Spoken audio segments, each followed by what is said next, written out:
যারা প্রবাসী আছেন, যাদের দেশের মধ্যে জায়-জেমেলা চলতাছে, আপনারা চেষ্টা করেন আপনার যে বেতনটা রাইখা দেওয়ার জন্য। কারণ কি জন্যে? হয়তো আপনার কাজ সামনের মাসে নাও থাকতে পারে, সামনের মাসে বেতন নাও পাইতে পারেন। এইজন্যে চেষ্টা করবেন আপনার কাছে ১ মাসের বেতন যাতে থাকে।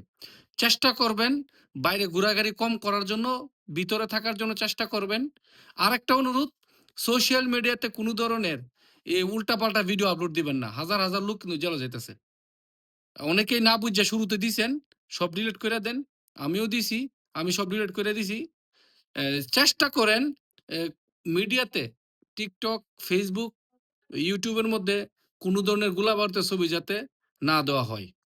যারা প্রবাসীর পরিবার আছেন আপনাদের কাছে অনুরোধ, আপনার যেই সন্তান বা আপনার যেই পরিবারের লোকটা বিদেশে মিদে আছে, তার কাছে টাকার জন্য প্রেশার দিয়েন না। কারণ সে বেচারা কি হালতে আছেন আপনি নিজেও জানেন। এখন সবকিছু কিন্তু আপনি খবরে দেখতেছেন।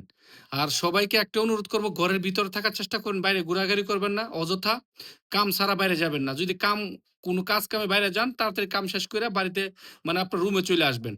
আর সবসময় চেষ্টা করেন সেফ জায়গায় থাকার জন্য। কারণ অনেকেই খেলাধুলা করতে বাইরে যায়, রাস্তাঘাটে ঘোরাঘুরি করে এসব জায়গায় যাওয়ার দরকার নাই। সবাই সোশ্যাল মিডিয়া এড়ায় চলবেন। সোশ্যাল মিডিয়াতে শুধু দেখবেন, আপলোড করার কোনো দরকার নাই। বাড়িতে অনেকে অনেক কিছু শেয়ার করে না। তবে পরিবারের এখন সবাই জানতে পারে Facebook, TikTok তারাও চালা। যাই হোক, টাকা ১ মাসেরটা আপনার কাছে রাইখা দিয়েন ভাই।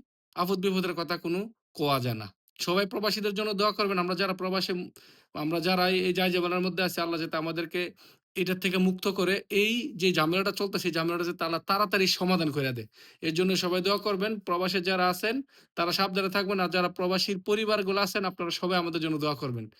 আল্লাহ যাতে আমাদেরকে ভালো রাখে। ভিডিওটা শেয়ার করে দিবেন সকল প্রবাসীরা যাতে এই আমার কথাটা দেখতে